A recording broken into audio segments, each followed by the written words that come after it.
بسم اللہ الرحمن الرحیم۔ باب ما یجوز من السن فی الضحایا۔ یہ باب اس بیان میں کہ قربانی کے جانوروں میں کتنی عمر کا جانور جائز ہے۔ تو چھوٹے جانوروں میں جیسے بکرا ہے، بھیڑ ہے، دمبا ہے، تو اس میں کم از کم سال بھر کا جانور درکار، یعنی ایک سال اس کا مکمل ہو چکا ہو، یہاں تک کہ ایک دن بھی اس میں کم نہ ہو۔ البتہ بھیڑ کے بارے میں چونکہ ایک نص ہے، حدیث شریف ہے جو خود اسی باب میں آ رہی کہ بھیڑ کا بچہ جو کم از کم 6 مہینے کا ہو اور وہ تندرست ہے کہ دیکھنے میں سال بھر کا وہ معلوم ہوتا ہو، تو اس کی قربانی اگر اس کے علاوہ کوئی دوسرا جانور نہیں مل رہا ہے تو اس کی قربانی جائز۔ لیکن اگر دوسرا جانور موجود ہے، سال بھر کا جانور مل رہا ہے اسے، تو اس کی موجودگی میں اس کی قربانی کرنا مکروہ ہے۔ اور اونٹ کی اگر قربانی کرنا چاہتا ہے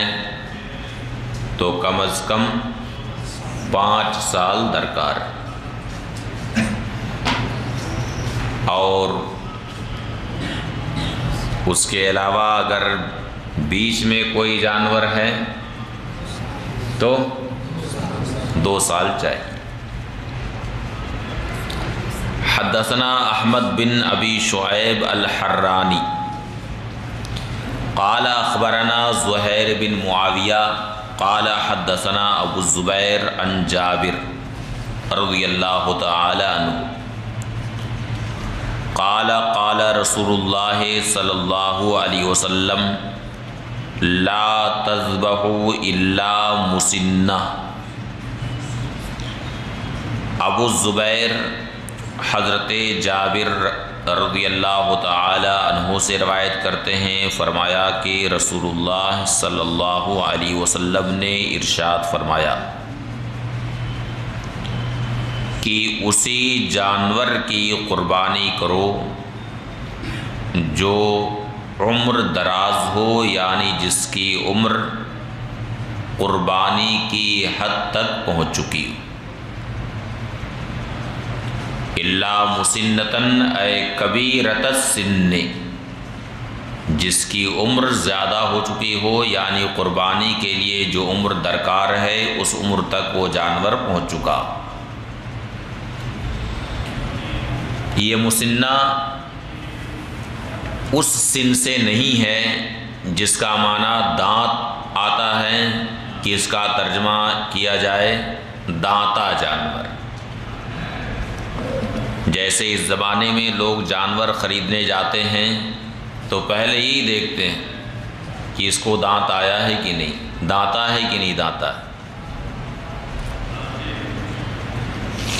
دانتا ہونا یہ کوئی ضروری نہیں،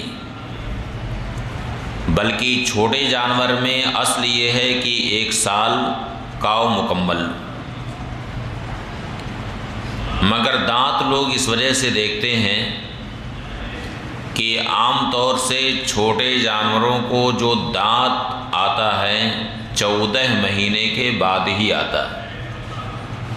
اس سے پہلے دانت نہیں آتا ہے۔ 14 مہینے میں تو دانت گراتا ہے، اس کے بعد پھر وہ دانت نکلتا ہے۔ اس لیے لوگ یہ دیکھتے ہیں کہ دانتا ہے یا نہیں، ورنہ حقیقت میں دانت رہنا یعنی دانتا ہونا یہ کوئی ضروری نہیں۔ لا تذبحوا الا مسنہ، عمر دراز جانور کی ہی قربانی کرو مگر یہ کہ تمہارے لیے ایسا جانور دشوار ہو جائے۔ فَتَذْبَحُوا جَزَاتًا مِّنَ الظَّأْنِ، تو بھیڑ کا 6 ماہہ بچہ، کم از کم 6 ماہہ بچہ اس کی قربانی کر سکتے ہو۔ اس حدیث شریف کے لفظ میں غور کریں کہ یہ ارشاد ہو رہا ہے کہ اِلَّا أَن يَعْصُرَ عَلَيْكُمْ، یعنی مسنہ تمہارے لیے دشوار ہو جائے، وہ نہ مل رہا ہو، تو اس صورت میں تم جزا کی قربانی کر سکتے ہو، یعنی بھیڑ کے 6 ماہ بچے کی قربانی کر سکتے ہو۔ اسی بنیاد پر فرمایا گیا کہ اگر جانور مل رہا ہے، عمر والا جانور مل رہا ہے، تو بھیڑ کے 6 ماہ بچے کی قربانی کرنا سخت مکروہ ہے۔ حدثنا محمد بن سدران قال حدثنا عبد العالی بن عبد العالی قال حدثنا محمد بن اسحاق قال حدثني عمارة بن عبد الله بن طعمة عن سعيد بن المسيب عن زید بن خالد الجہنی رضی اللہ تعالی عنہ قال قسم رسول اللہ صلی اللہ علیہ وسلم فی اصحابہ ضحایا، حضرت زید بن خالد جوہنی رضی اللہ تعالی عنہ سے روایت ہے، فرمایا کہ نبی کریم صلی اللہ علیہ وسلم نے اپنے اصحاب میں قربانی کے جانوروں کو تقسیم فرمایا۔ فَآتَانِي عَتُودًا جَزَعًا، عتود اصل میں ولد المعاذ کو کہتے ہیں،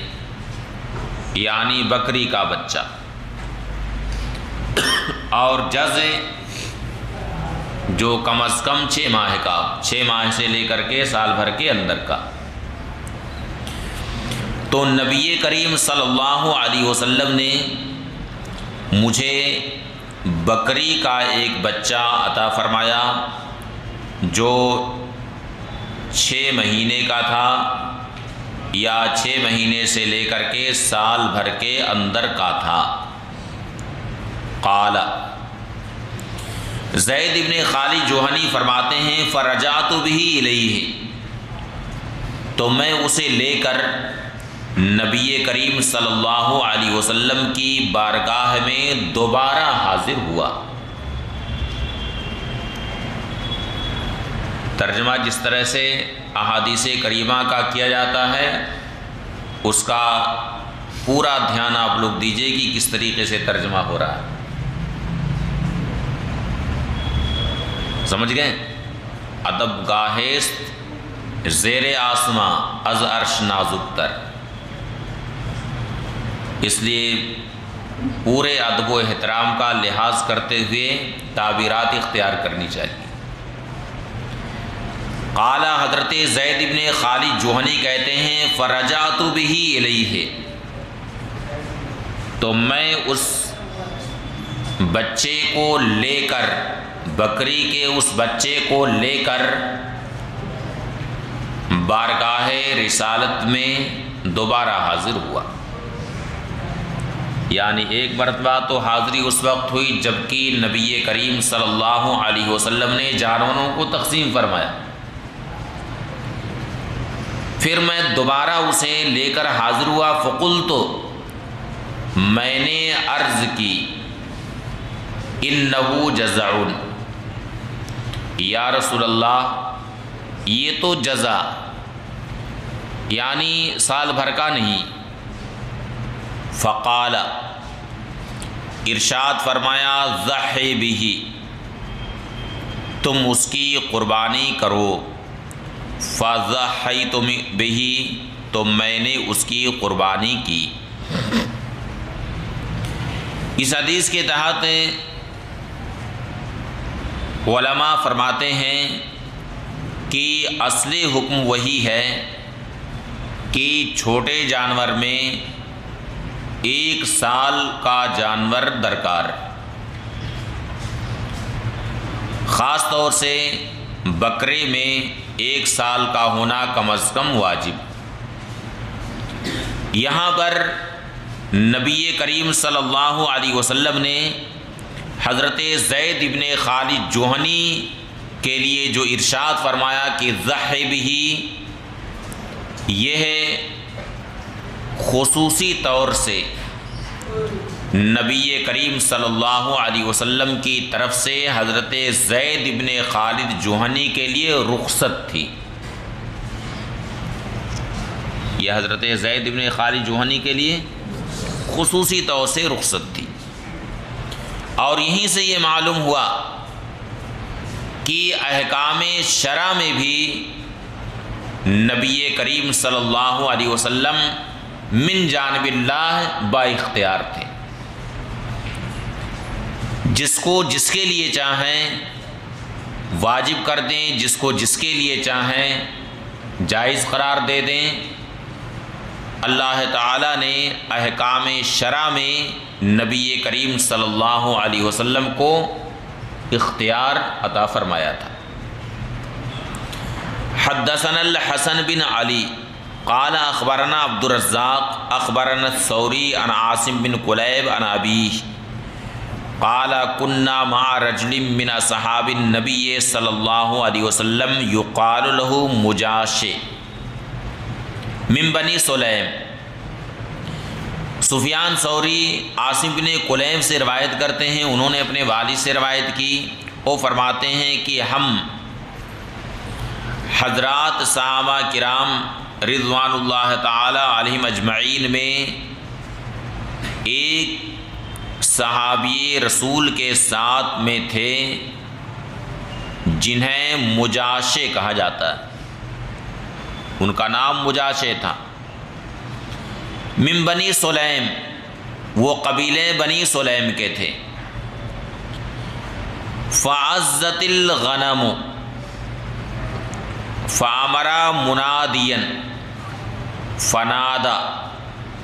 ان رسول اللہ صلی اللہ علیہ وسلم کان یقول، فعزت الغنم یعنی بکریاں کم پڑ گئیں، فامرا منادین تو انہوں نے ایک منادی کو حکم دیا، فنادا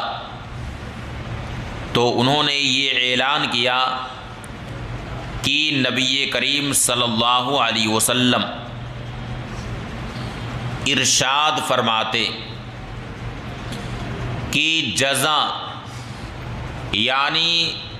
بھیڑ کا 6 ماہ بچہ اس کی طرف سے کفایت کرے گا، جس کی طرف سے سنی یعنی جو عمر رسیدہ ہے وہ کفایت کرے گا۔ یعنی عاصم بن قلیب کے والد کہتے ہیں کہ ہم قبیلے بنی سلیم کے حضرت مجاشع کے ساتھ میں تھے، حضرت مجاشع سلمی کے ساتھ میں ہم تھے۔ قربانی کا موسم آیا تو بکریاں کم پڑ گئیں، تو حضرت مجاشع نے ایک منادی کو حکم دیا کہ اب تم یہ اعلان کرو کہ نبی کریم صلی اللہ علیہ وسلم یہ ارشاد فرماتے کہ بکری کا یہ بھیڑ کا 6 ماہ بچہ اس کی طرف سے کفایت کرے گا، جس کی طرف سے عمر والا جانور کفایت کرے۔ یعنی اگر کسی کو سال بھر کے بکرے نہیں مل رہے ہیں تو اس سے یہ کہہ دو کہ بھیڑ کا 6 ماہ بچہ اس کی قربانی کر دے، اس لیے کہ نبی کریم صلی اللہ علیہ وسلم نے اس کی اجازت دی ہے کہ اگر سال بھر کے بکرے نہ ملیں تو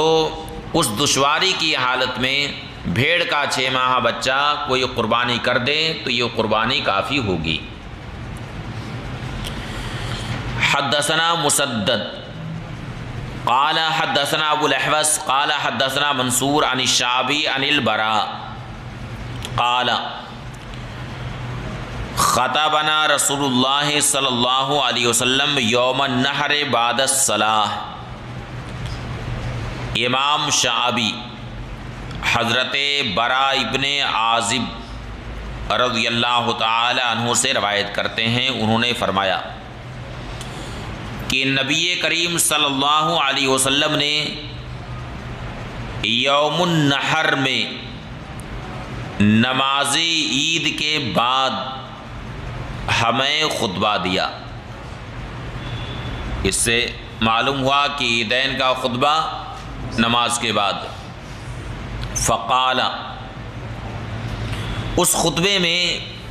نبی کریم صلی اللہ علیہ وسلم نے ارشاد فرمایا، من صلی صلاتنا،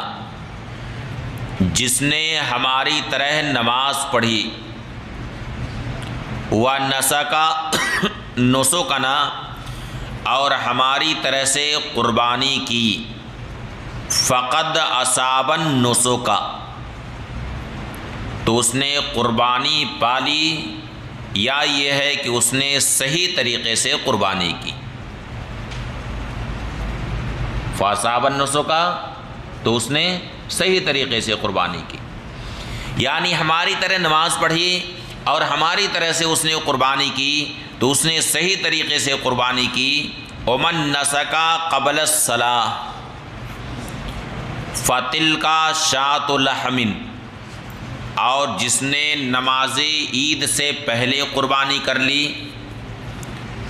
تو وہ گوشت والی بکری، یعنی قربانی نہ ہوئی اور وہ بکری گوشت والی ہو گئی، جیسے گوشت کھانے کے لیے کوئی بکری ذبح کی جائے اسی طریقے سے وہ بکری ہو گئی، گوشت والی بکری ہو گئی۔ فقام ابو بردہ بن نیار، تو ابو بردہ ابن نیار کھڑے ہوئے۔ فقال، عرض کیا، یا رسول اللہ، واللہ لقد نسکت قبل ان اخرج الی الصلاۃ وعرفت ان اليوم یوم اکل و شرب۔ یا رسول اللہ، واللہ میں نے نماز کے لیے نکلنے سے پہلے ہی قربانی کر دی، اور میں نے یہ جانا کہ آج کا دن تو کھانے پینے کا دن ہے، فتعجلت، اس لیے میں نے قربانی کرنے میں جلدی کی، فاکلت، تو میں نے قربانی کا گوشت کھایا، واتمت اہلی وجیرانی، اور اپنے بال بچوں کو اور اپنے پڑوسیوں کو بھی کھلایا، یہی سوچ کر کے کہ آج کا دن تو کھانے پینے کا دن ہے، تب جتنی جلدی کر لی جائے، تو وہی سوچ کر کے میں نے جلدی کر دی اور نماز سے پہلے میں نے قربانی کر دی۔ فقال رسول اللہ صلی اللہ علیہ وسلم تلک شاۃ لحم، تو نبی کریم صلی اللہ علیہ وسلم نے ارشاد فرمایا کہ وہ گوشت والی بکری۔ فقال، تو انہوں نے عرض کیا، ان عندی اناقا جزعۃ وہی خیر من شاۃ لحم، میرے پاس بکری کا ایک بچہ، اناق ولد المعاذ، بکری کا بچہ، میرے پاس بکری کا ایک بچہ ہے جو 6 ماہ کا، اور وہ اتنا تندرست ہے کہ 2 گوشت والی بکریوں سے بھی زیادہ اچھا، یعنی کافی فربا، وہ 2 بکریوں کے برابر تنہا۔ فہل تجزی عنی، تو اب کیا وہ بچہ میری طرف سے کافی ہوگا، اس کی قربانی میں کر دوں تو میری طرف سے قربانی ہو جائے گی؟ قال نعم، ارشاد فرمایا ہاں۔ پھر یہ بھی ارشاد فرمایا وَلَن تُجْزِيَ عَنْ أَحَدٍ بَعْدَكَ، مگر اب تمہارے بعد کسی کی طرف سے بھی یہ کافی نہ ہوگا۔ اس سے یہ ظاہر ہوتا ہے کہ حضرت زید ابن خالد جوہنی والا واقعہ یہ پہلے پیش آیا ہے اور ابو بردہ ابن نیار والا واقعہ اس کے بعد پیش آیا ہے۔ بہرحال یہ ہے ان دونوں صحابہ کرام کی یہ خصوصیت ہے کہ نبی کریم صلی اللہ علیہ وسلم نے ان دونوں صحابہ کرام کو یہ اجازت عطا فرمائی کہ یہ دونوں سال بھر سے کم بکری کا جو بچہ ہے اس کی قربانی یہ حضرات کریں۔ یہ ان دونوں کی خصوصیات میں سے۔ اور اس حدیث شریف سے یہ معلوم ہوا کہ نماز عید سے پہلے اگر کسی نے قربانی کی تو وہ ناکافی۔ اب ظاہر ہے کہ یہ حکم انہی آبادیوں کے لیے ہے جہاں عیدین کی نماز ہوتی ہے، یعنی جہاں عیدین کی نماز جائز، یہ وہیں کے لیے۔ اور جہاں عیدین کی نماز نہیں ہوتی ہے، جیسے کہ کوئی کوردہ علاقہ جہاں کسی بھی قول کے مطابق جمعہ اور عیدین کی نماز جائز نہیں ہے،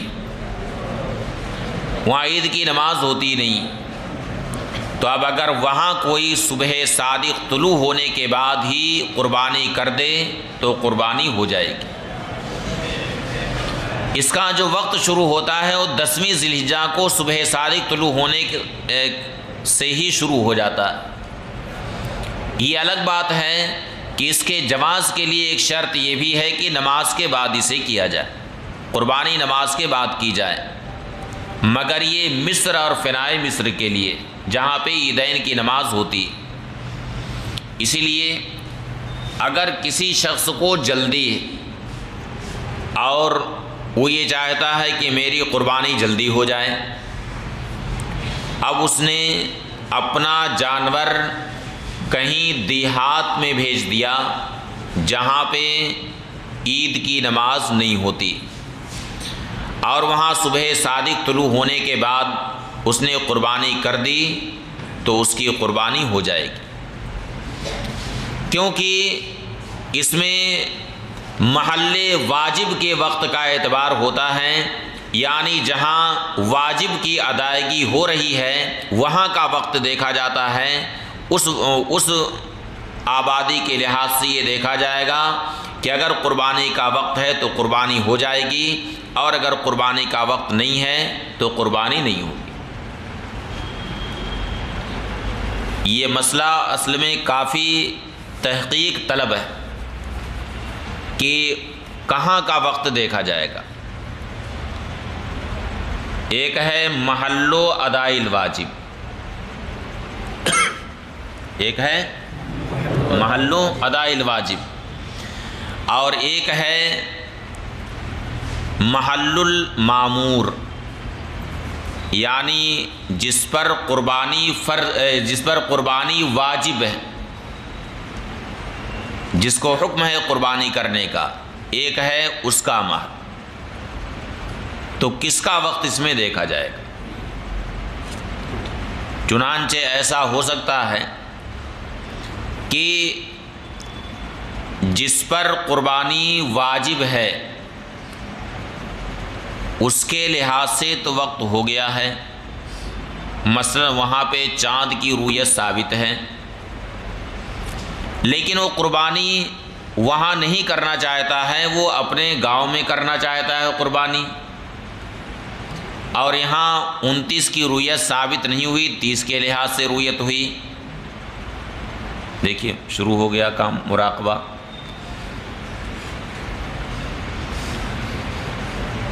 جہاں وہ شخص تھا وہاں کے لحاظ سے وقت ہو چکا ہے،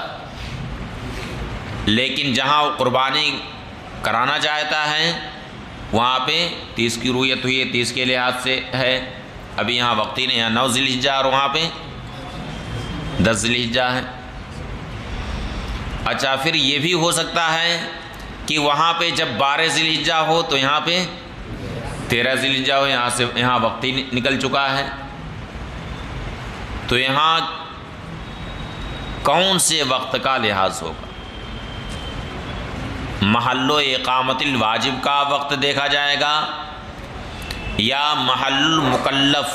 کا وقت دیکھا جائے گا؟ اس مسئلے پر کتب فقہ میں بڑی بحثیں کی گئیں۔ ملک العلماء علامہ علاء الدین کاسانی رحمۃ اللہ تعالی علیہ نے بدائع میں اس پر بڑی بحث کی۔ کچھ لوگوں نے کہا کہ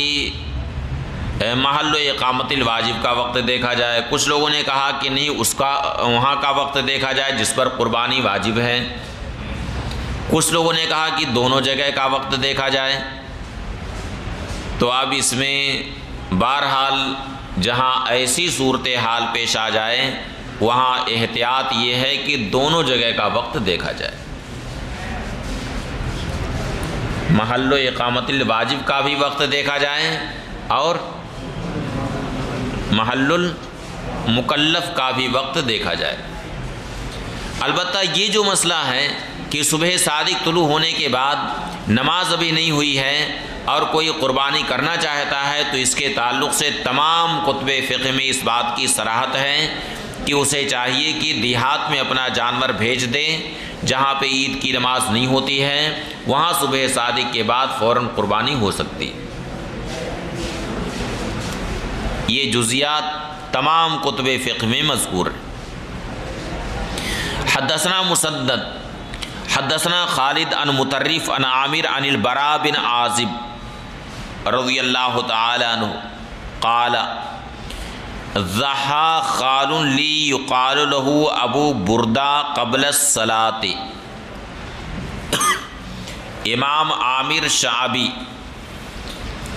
حضرت براء ابن عازب رضی اللہ تعالی عنہ سے روایت کرتے ہیں، انہوں نے فرمایا کہ میرے ایک ماموں نے نماز سے پہلے قربانی کر دی، یقال له ابو بردہ، انہیں ابو بردہ کہا جاتا ہے۔ فقال له رسول اللہ صلی اللہ علیہ وسلم شاتک شات لحم، تو نبی کریم صلی اللہ علیہ وسلم نے ان سے ارشاد فرمایا کہ تمہاری بکری گوشت والی بکری ہے۔ فقال، تو میرے ماموں نے عرض کیا یا رسول اللہ ان عندی داجنا جزعۃ من المعاز، یا رسول اللہ میرے پاس بکری کا ایک 6 ماہہ بچہ ہے، داجنن جو پالتو ہے، یعنی میں نے اسے پال رکھا۔ فقال، ارشاد فرمایا اذبحھا، اس کی قربانی کر دو، ولا تصلح لغیرک، اور تمہارے علاوہ کے لیے اس کی اجازت نہیں۔ تو اس سے بھی ثابت ہوا کہ یہ ہے ان کی خصوصیات میں سے ہے، اور ان دونوں حدیثوں کو جمع کرنے کے بعد یہ نتیجہ نکلتا ہے کہ حضرت زید ابن خالد